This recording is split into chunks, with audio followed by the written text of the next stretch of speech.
Hello, good evening, and welcome to today's edition of the program, The Law of the People and Governance, here on Spectrum Television. My name is Rachel David White. Well, today, as you can see, I'm so excited. Nigeria has got a new president, and of course, some states in Nigeria as well have got new governors. So it's a big thing for Nigeria. Today is a day that Nigeria had anticipated long before now, even when we had I would say, immediate past president, Muhammadu Buhari as our president. We still anticipated a day like this, May 29th, when the country would have a new guard, a new leader. It would be a new dawn for Nigerians, a day that will remain in the history of Nigeria. Nigeria's new president, Bola Tinubu, today took steps to unify the country in his inaugural address to the nation. So we'll take a look at that. He made key promises, promising to railroad the country from its current predicament. I would take a look at top 10 promises he made during his inaugural speech soon after being sworn in as the Nigeria's 16th president, assuming the status of the Commander-in-Chief of the Armed Forces, Federal Republic of Nigeria. Affirmative action. He promised to create an inclusive government, giving roles to women in this administration. Women and youth will feature prominently. That's according to his words. He talked about corruption. He said one of the campaign promises of his predecessor, which critics say was never successfully dealt with. He said his government will continue to take proactive steps, such as championing a credit culture to discourage corruption while strengthening the effectiveness and efficiency of the various anti-corruption agencies.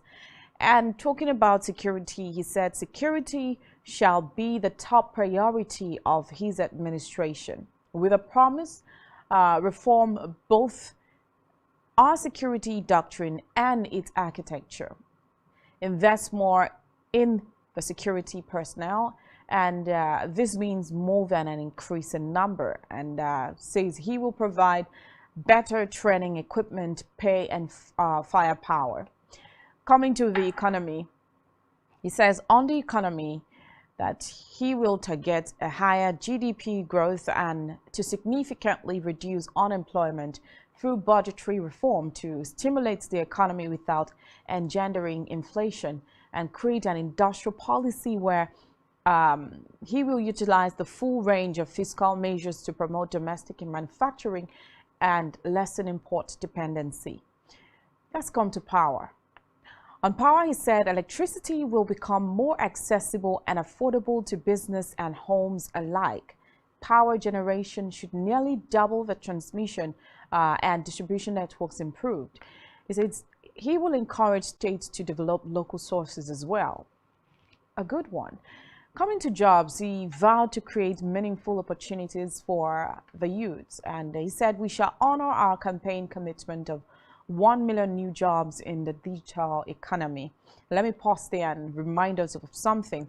I remember when his predecessor, President Muhammadu Buhari, assumed office, and part of his campaign promises was job creation, and it came to a point where he said he never promised to create a particular number of jobs. He only promised to create an enabling environment, which is what the government should do, and private sectors create jobs. So we hope that we can hold this one accountable when he's talking about 1 million jobs.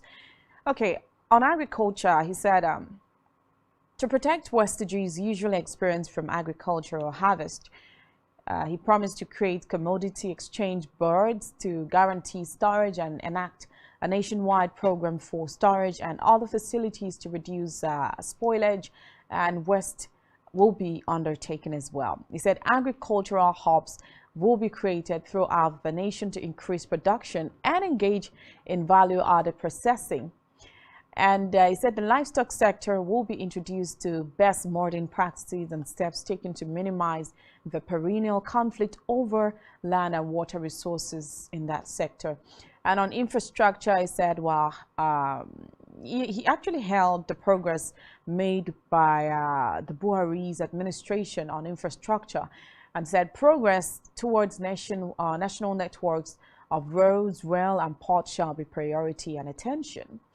And the one that catches the attention of Nigerians the most is removal of fuel subsidy. You know, the knotty issue of fuel subsidy has been an issue, and he said it will get the needed attention. He said subsidy can no longer justify its ever-increasing cost in the wake of drying resources. So instead of rechanneling or channeling their resources into other things, that it will channel it and the funds into investment in public infrastructure, education, healthcare, and jobs that will materially improve the lives of millions. And talked about, you know, ending fuel subsidy, which is something Nigerians have been clamoring for. So I think that one caught lots of attention. Away from that, it also talked about monetary policy. This is another difficult area which was left untouched, but has been said to have drained the nation of the needed wealth is the exchange rate. It says monetary policy needs thorough house cleaning. So the central bank must work towards a unified exchange rate. This will direct funds away from arbitrage into meaningful investment in the plant, equipment, and jobs that power the real economy. Away from that, also talked about foreign policy, which he says peace, stability in the West African sub-region is going to be his topmost priority. So I would say this is something that has caught the attention of many Nigerians. This speech was quite necessary, and then going through the speech one after the other, if this speech is being, the promises on this speech is being kept, then Nigeria would definitely be a better place. And also, he will be expected to use the first 100 days to set a tone of his administration. There are so many anticipations, you know. Part of it is to swiftly address crucial challenges that have plagued the nation for years. So stay on with us today on this program as we explore these critical areas of concern and analyze Tinubu's potential strategies to bring about positive change in Nigerians, because Nigerians will actually hold great hopes for the president, Tinubu, as they expect him to prioritize some of these things that he has included in his speech, and of course make it not just a paperwork, but make it come to reality. So to talk on this, the president's speech, that is what we will be majoring on, looking at today, taking some of the excerpt from his speech to, you know, see how these things he has said will help make Nigeria a better place. And to do this, we'll be joined virtually by someone who will be analyzing recent happenings in Nigeria, the topmost, which is the inauguration of the president-elect and the vice president-elect, who have become our new president and vice president, and of course governors-elect as well. Today in Akwa Ibom State, we've welcomed Pastor Omoina as the new governor of Akwa Ibom State. I think we'll take time to talk about that. But before then, let's take a look at the president of Nigeria, Bola Ahmed Tinubu, long-awaited president, fought in the court. It's been a battle that isn't over yet, because I think there is another twist, because the Labour Party and their supporters have something to say. There has been something trending on Twitter talking about Black Monday, saying that this is the day Nigeria's democracy actually was dead and buried. But like I said, this is just some part of Nigerians' feeling, not a general feeling. So there's so many people that say, oh, today is a day that hope springs alive and there's a new dawn for Nigerians. So let's keep hope alive and let's trust this administration, of course, to do great things. So we're going to be joined virtually by someone who will take time to analyze the event and, of course, the fate of Nigerians and the hopes that we are keeping alive. Durotimi Daudu is from Lagos, Nigeria. He'll be joining us virtually. So we'll go on a short break. When we come right back, we'll bring him on. Just stay tuned. We'll be right back.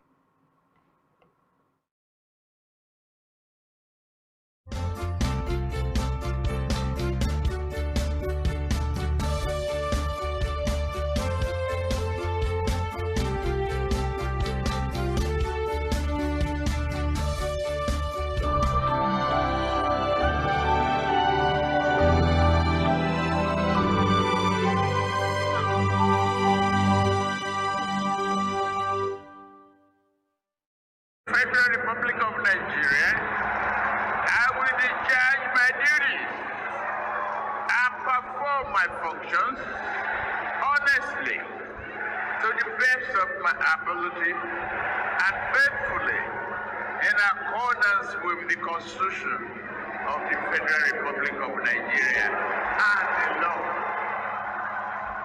That I will abide by the Code of Conduct contained in the 5th schedule to the Constitution of the Federal Republic of Nigeria.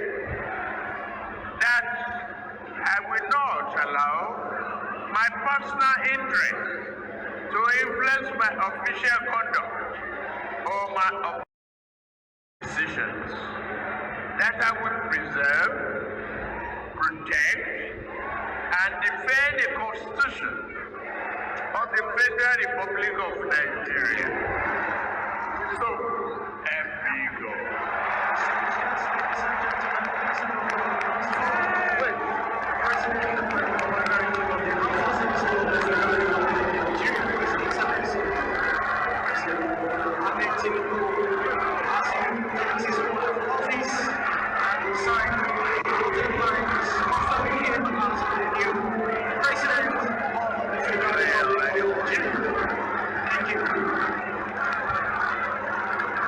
C'est le moment historique. Maintenant, la prestation du serment par son Excellence, le Président nigérien, son Excellence Honorable Tinubu, qui maintenant fait le serment. Maintenant, c'est la cité.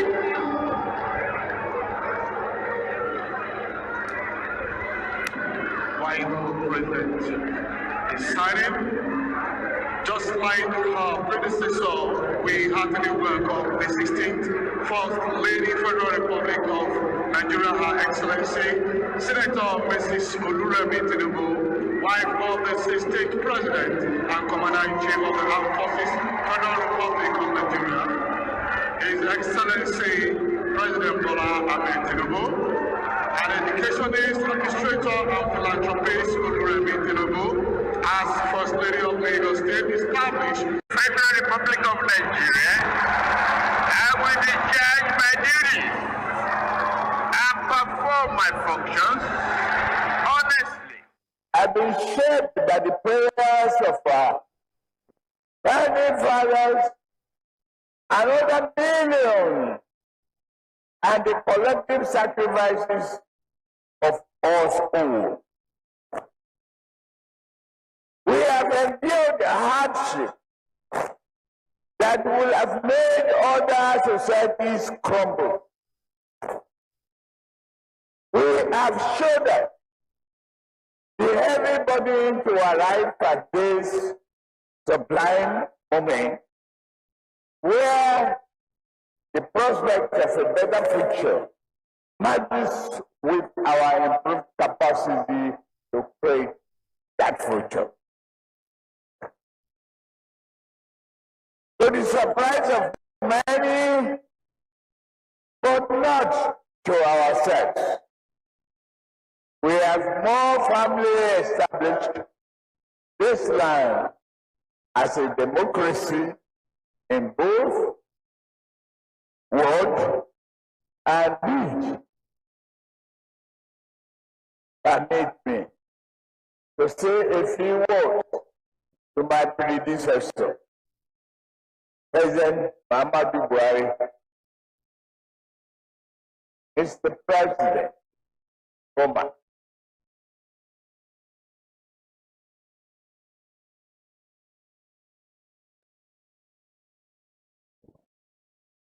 You are an honest, patriotic leader who has done his best for the nation you love. On a more personal note, you are a worthy partner and a friend and a history be kind to you.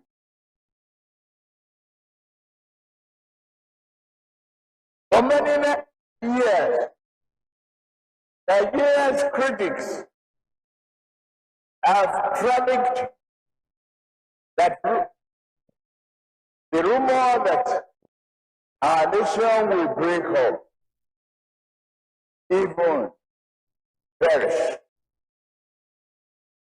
They have even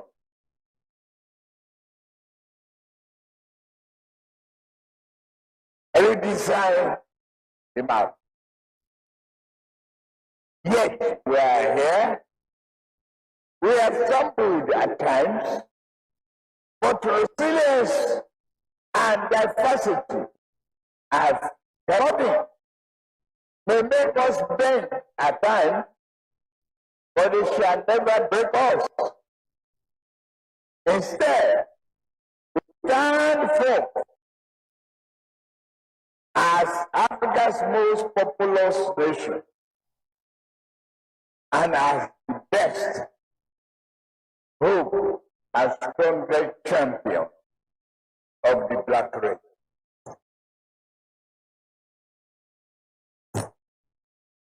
As a citizen, we declare as one unified people, devoted to one unified nation, national cause, that as long as this world exists, Nigeria shall exist.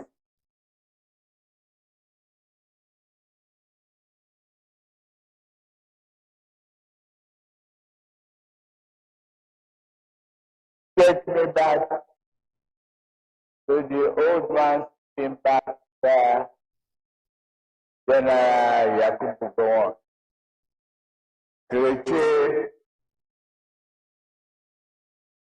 If Nigeria wants the task that must be done, if you are young or old, you will remember.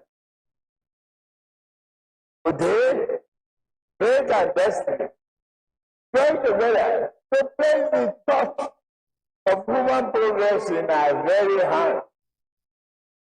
We dare not let it sleep. We live high this touch so that it might shine on every household and in every heart that calls itself Nigeria. We hold the beam aloft because it lights our path with compassion, brotherhood, and peace. May this great light never extinguish. Say amen.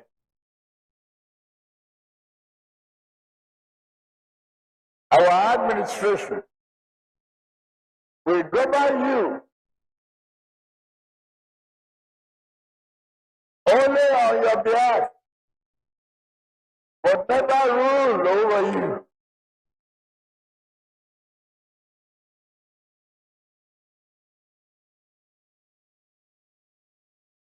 We shall consult and dialogue, but never dictate. We shall reach out to all, but never put down a single person for holding views contrary to our own.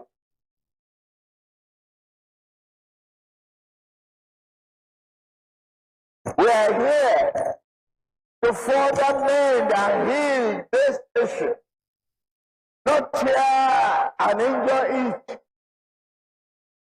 In this way, there are over a few comments regarding the election that brought us here today to this town. Yes, it was a hard-fought contest and was also fairly won. Since the advent of the Fourth Republic, Nigeria has not had an election of a better quality. I said so.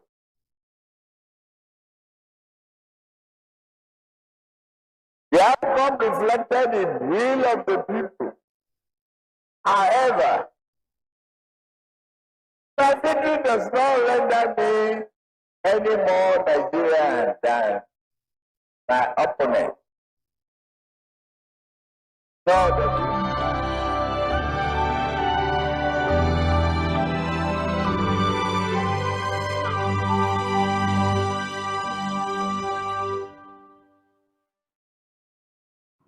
All right, welcome back. It's still the program, The Law of the People and Governance. Well, as we come back, let's get to your reactions. You can join us via the phone number displayed on your TV screen. Send us a WhatsApp message.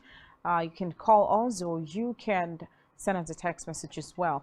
Yeah, we talked about the expectations rising from the perception that Tinubu, being a capitalist leader, would work towards establishing a safe environment conducive to business expansion.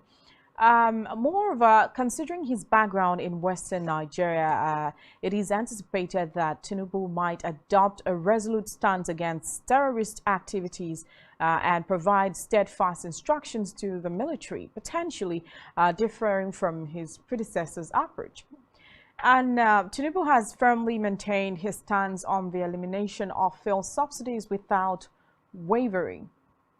Given the emerging concerns, he's poised to determine Nigeria's destiny regarding the removal of fuel subsidies shortly after he has fully settled into Aso Rock, having unpacked his suitcase from Borderland. While Tinubu has made a commitment to empowering young individuals and women by capitalizing on emerging sectors like the digital economy, entertainment and culture, tourism, and more, in order to construct a progressive Nigeria for the future, starting today. As a result, it is anticipated that there will soon be a significant boost in employment opportunities and the facilitation of job creation once Tinubu assumes office at Aso Villa. His campaign revolved around enhancing the Nigerian economy, and he made specific pledges than a heavy importer, according to him. So it is anticipated that Tinubu will focus on facilitating trade policies and providing increased support to local manufacturers such as the car manufacturers, you know, a whole lot of them.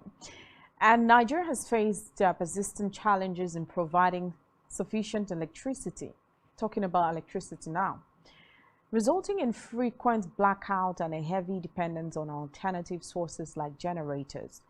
So the Nigerian people are eagerly anticipating the government's commitment to prioritize the enhancement of the power sector by tackling the issues of electricity generation, distribution, and accessibility.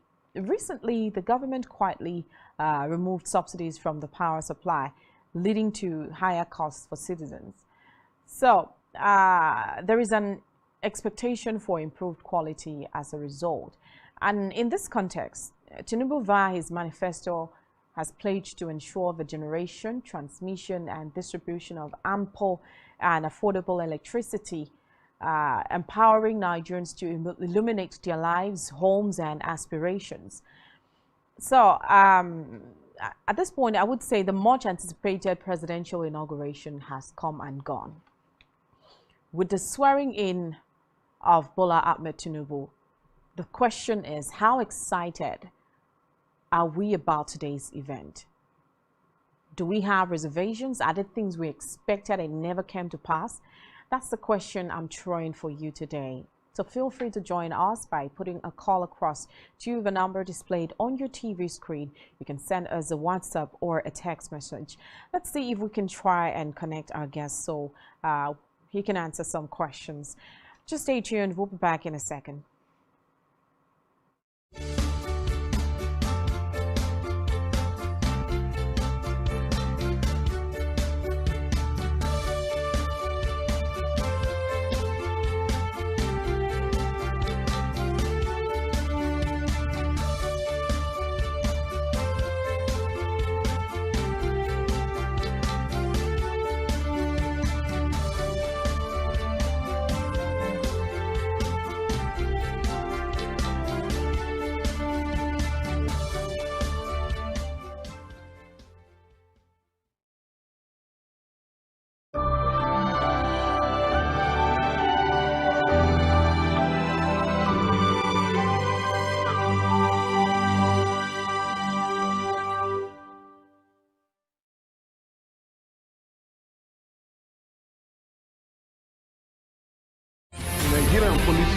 which is the only one allowed by grossly abused. Our governors have to share police powers with the president as stipulated by the Constitution. We do not have a federal government police force. We have the Nigeria Police Force, which shall be administered, organized, and supervised by the Nigerian Police Force. No, my lord, I want to say something. I want to say something here.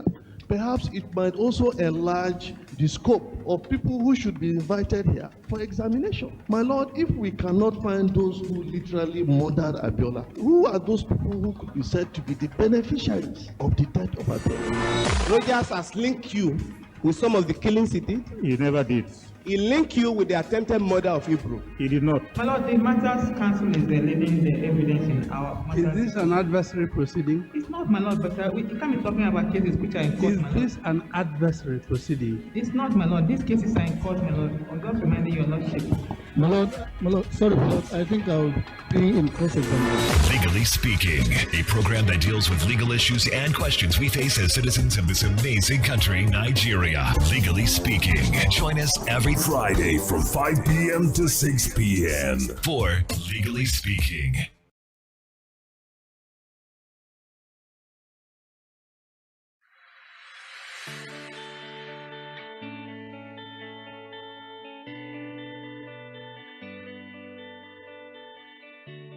Every day, we bring you up-to-date information on topical issues affecting the common Nigerian. From issues on politics, Hello, Nigeria. I remain committed. security,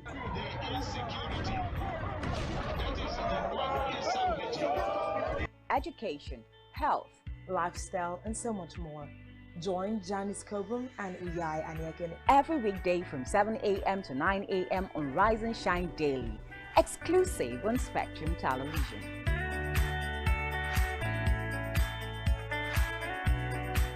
One truth, not.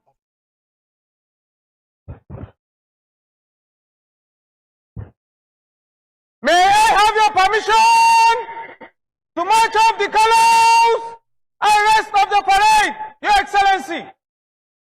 Presidential permission has been sought and graciously granted there by His Excellency, the Special Guest of Honor, which brings us to the end of today's unique and historic occasion, which is the swearing-in ceremony of the President and Commander-in-Chief of the Armed Forces of the Federal.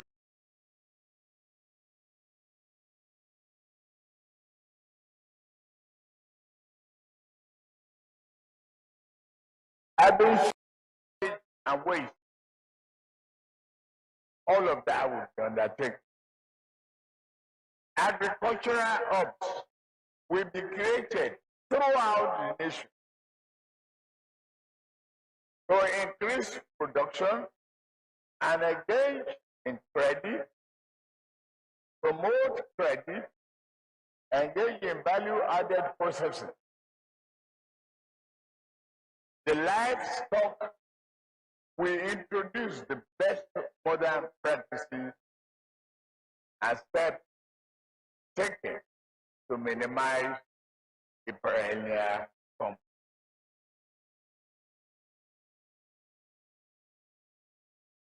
Through this, food will be made more abundant, yet less costly.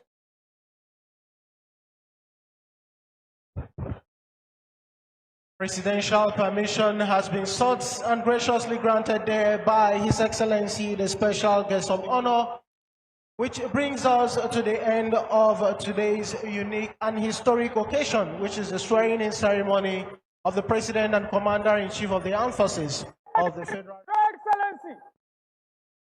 Your Excellencies, most distinguished invited guests, ladies and gentlemen, that was the voice of the parade commander, Lieutenant Colonel Salim Yusuf Hassan. At this point, permit me to hand over the microphone to my co-compare, Flight Lieutenant First Zezeni, to guide us through the inspection of the various guards.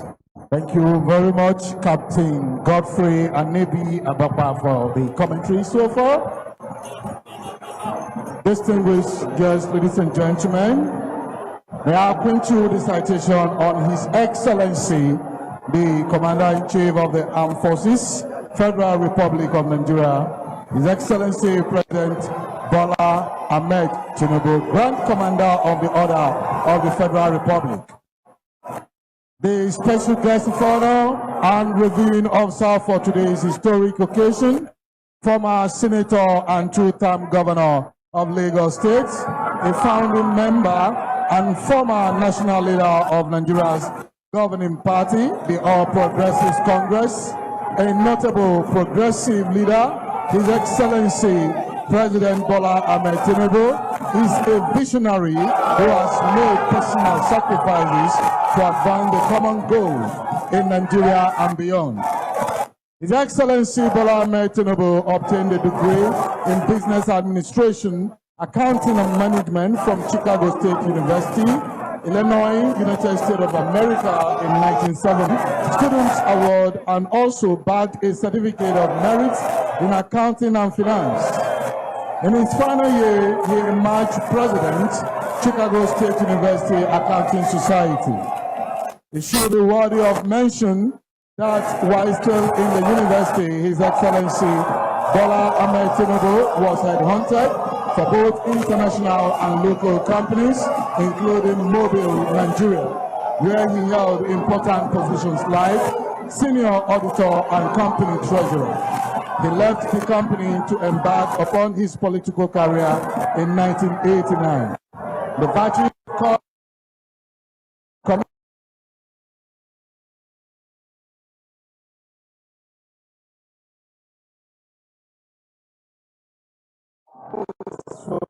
after Nigeria's return to democratic government 3 years ago. The was Lagos and 2007 remains a reference for good governance in Nigeria and across the region. Among the most impressive of his achievements as the governor of Lagos was his revolution of the state's environmental policies and the creation of thousands of jobs for Lagosians through the private sector partnership program he established.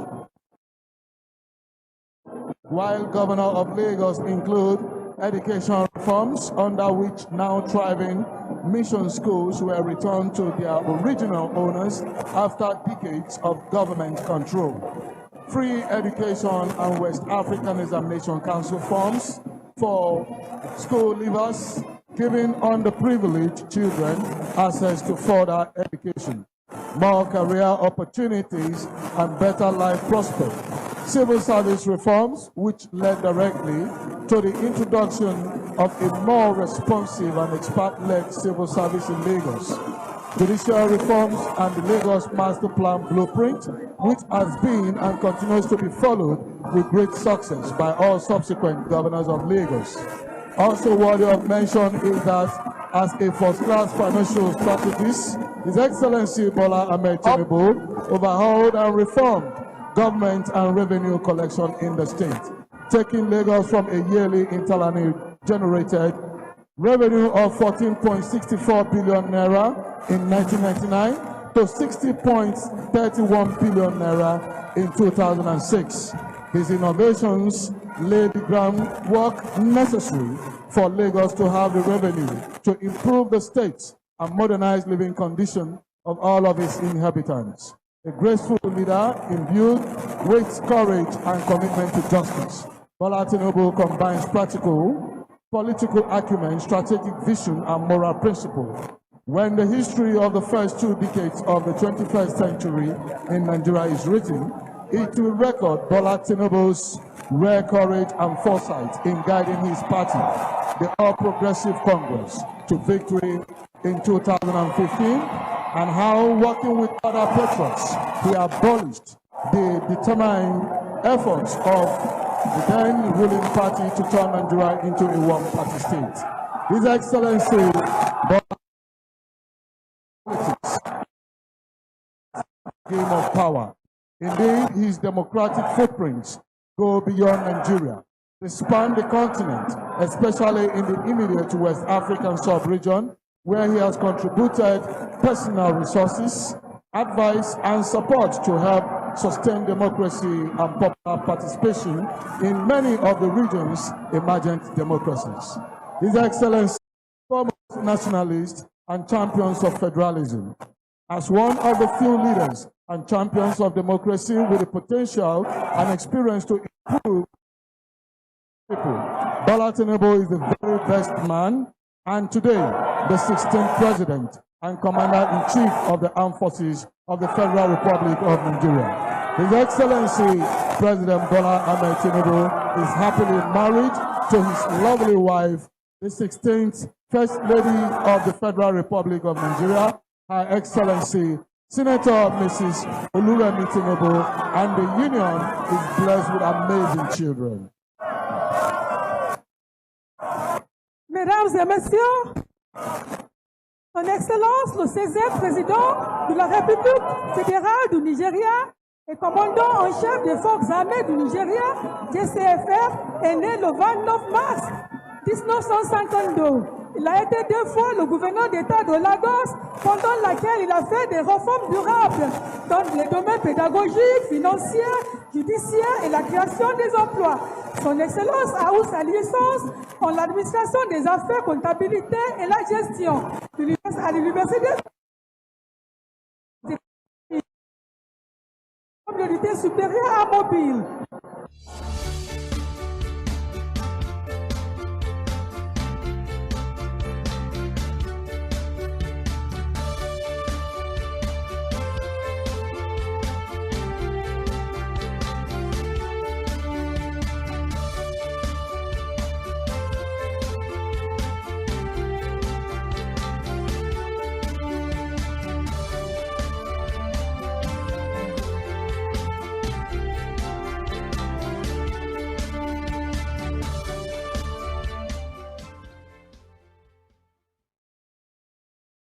All right, welcome back. Taking time to watch the parade and everything that happened at the Eagle Square all over again gives me this excitement that Nigeria is going to have a chance to begin all over again, to correct errors, to build things that were destroyed, and of course to look at those sectors that were not looked at, and of course to also grow those things that were not given chances to grow.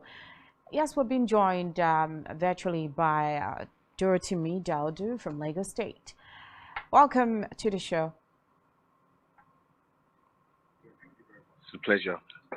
Okay, so I know that as long as you are a Nigerian, you had anticipated the presidential inauguration that has just come and gone, despite the tussles, despite the alleged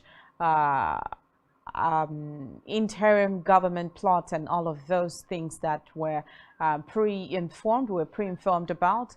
The inauguration has come and gone, and the swearing in of Bola Ahmed Tinubu and Kashim Shettima has been done already.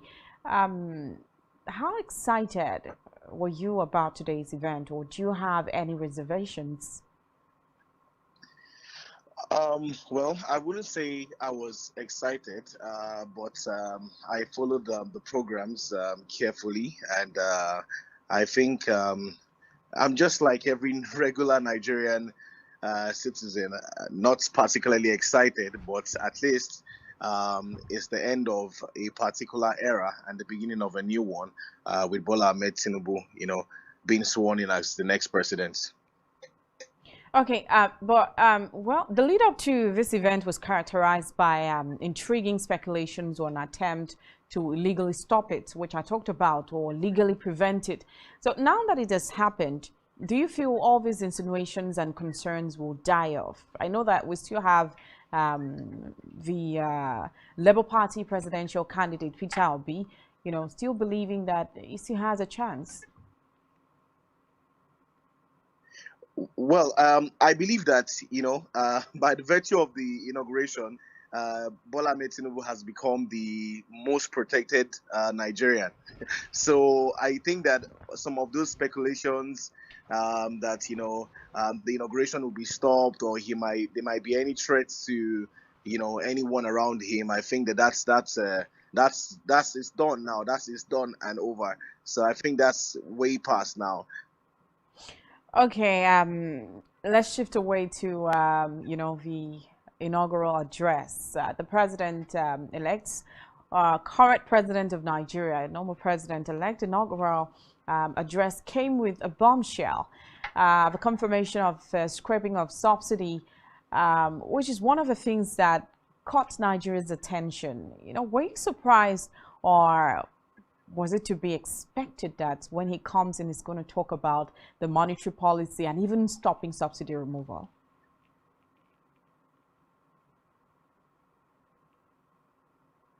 Hello. Yeah, can you repeat the question? I didn't get it. Okay, I should take the question again. Yes, I said, well, the inaugural address, right? Something that sparked up surprises in the face of Nigerians, talking about confirmation of the scraping of subsidy, even looking at revisiting the monetary policy. Were you surprised, or was it to be expected that something like this would come to play?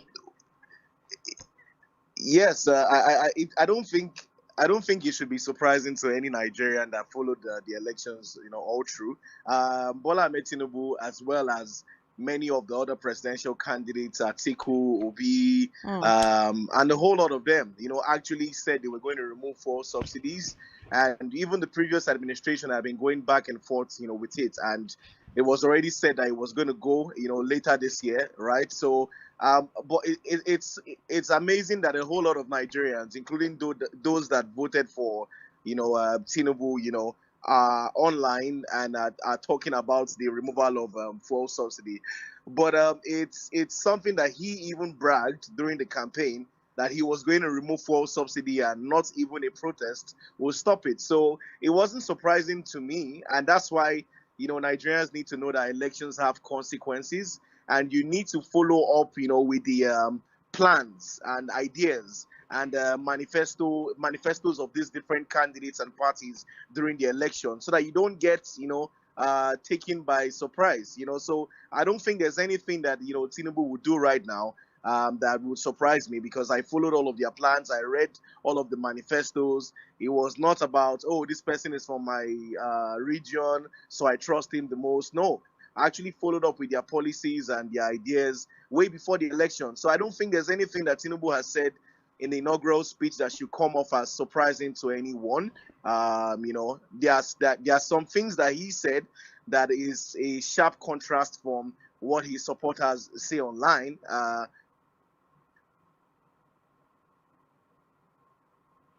Can you hear me? Okay, we're having some network. Yeah, go ahead.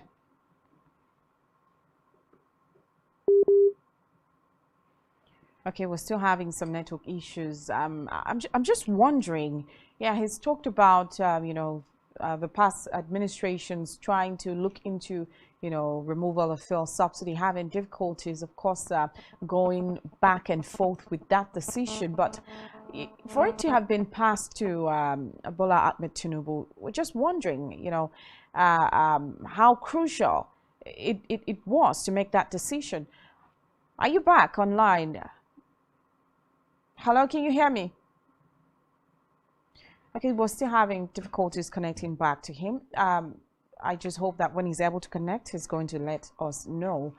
Well, if you're just joining us, then this is the program, The Law of the People and Governance, and we're taking a look at the events that took place in Nigeria today. Of course, one of the most important events that is going to shape Nigeria. It's going to remain in the history of Nigeria forever. Today, May 29th, was the day that the president-elect, Bola Ahmed Tinubu, was being sworn into office. And of course, there are certain expectations that Nigerians have from him. Going by his inaugural address and some of those areas he has promised to touch: the security, economy, job creation, agriculture, foreign investment policy, talking about infrastructure, fuel subsidy, and even the monetary policy. taking a look at these things very well and going by his manifestos, I know that one thing is for the politicians to actually promise, and another thing is for them to keep the promises alive. Welcome back, Dorothy. Okay, so yeah, we talk about fuel subsidy removal, scrapping it off. Now, how crucial was it that this decision to remove subsidy was passed to Tinubu and not affected by the Buhari administration that long enacted steps to do so in 8 good years?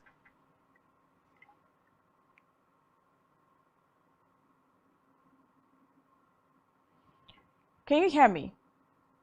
Yeah, I'm struggling to. Okay. I didn't get the question. Okay, can you hear me now? Yes, I can hear you. Okay, say for the past 8 years, right?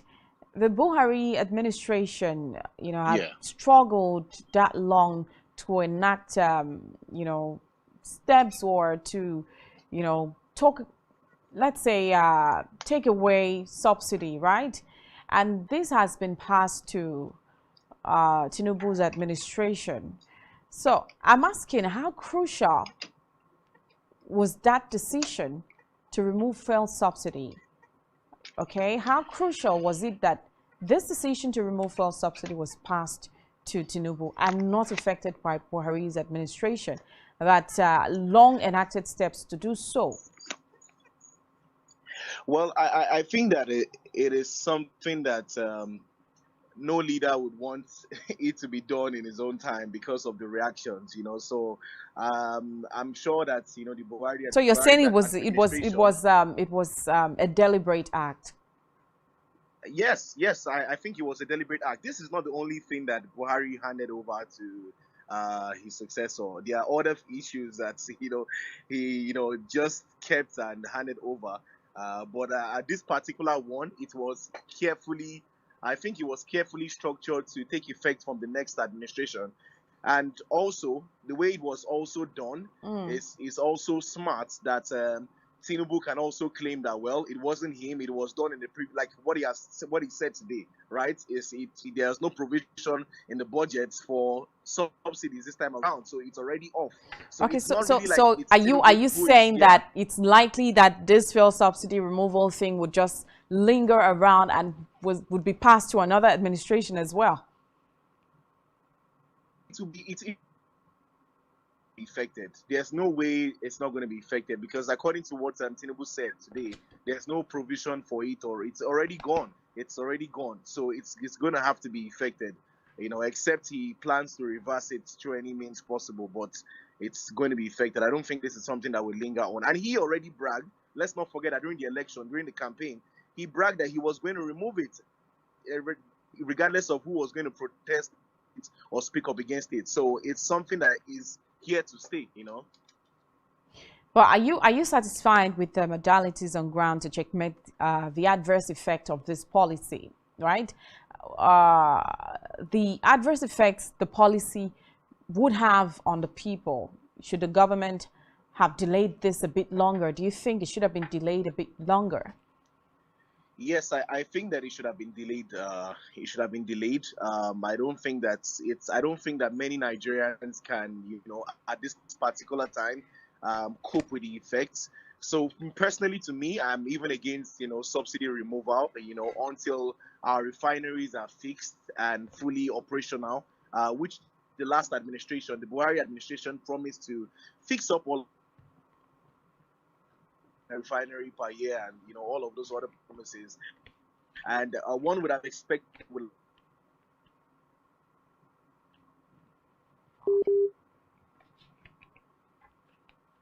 Okay, we're still having issues connecting and reconnecting. Okay, can you hear me now? The refineries first, and also I think the power sector, it would have been good. Besides, can you hear me now? Hello, can you hear me? Yeah, I can hear you. I can hear you. Yes. So I was saying that I don't think I'm personally, I do not subscribe to the removal of fuel subsidies. You don't think Nigerians can handle it, right? Absolutely, I don't feel they can handle it at this particular time. A whole lot of Nigerians, because I feel like our refineries should have been. The refineries are fixed and fully operational, like the boys, and they're going to fix our refineries, repair our refineries, and even build new ones. And also, if the power sector was fixed, because a whole lot of Nigerians power their generators, through fuel. So it's going to have an adverse effect in a country where you don't even have stable power supply. It's going to have an adverse effect, and many Nigerians are not going to be able to keep up with the cost of fuel, considering the fact that even the minimum wage is not even raised. So if you're selling fuel for maybe 700 naira or 1,000 naira, and the minimum wage is just 30,000 naira, you automatically means that people earning low amounts cannot even afford to run their generators anymore, and so many other things. And this is going to have an adverse effect on the price of commodities, food items, and so on and so forth. So it's not something that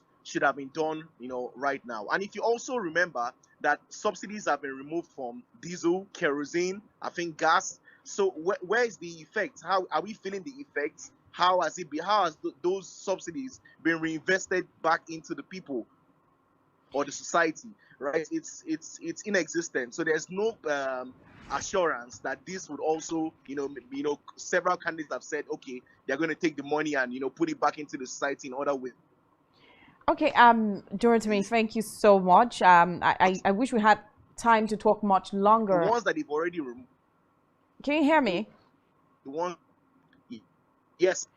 Okay, yeah, I wish we had much time to talk longer, but we don't. So we'll do this again on the show, the love of people and governance. But for now, thank you so much for addressing some of these issues that we had on the table today. Yeah, thank you very much. It's a pleasure. All right.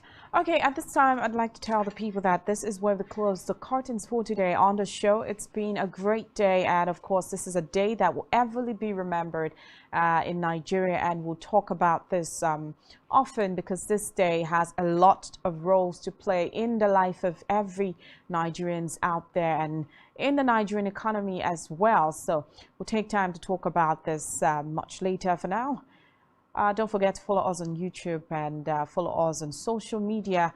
Follow our website, SpectrumTv.ng. Follow us on Twitter at SpectrumTv Online. Don't also forget to stay tuned. We have lot of packages here for you. At this time, I'd like to say good evening. My name is Rachel David White.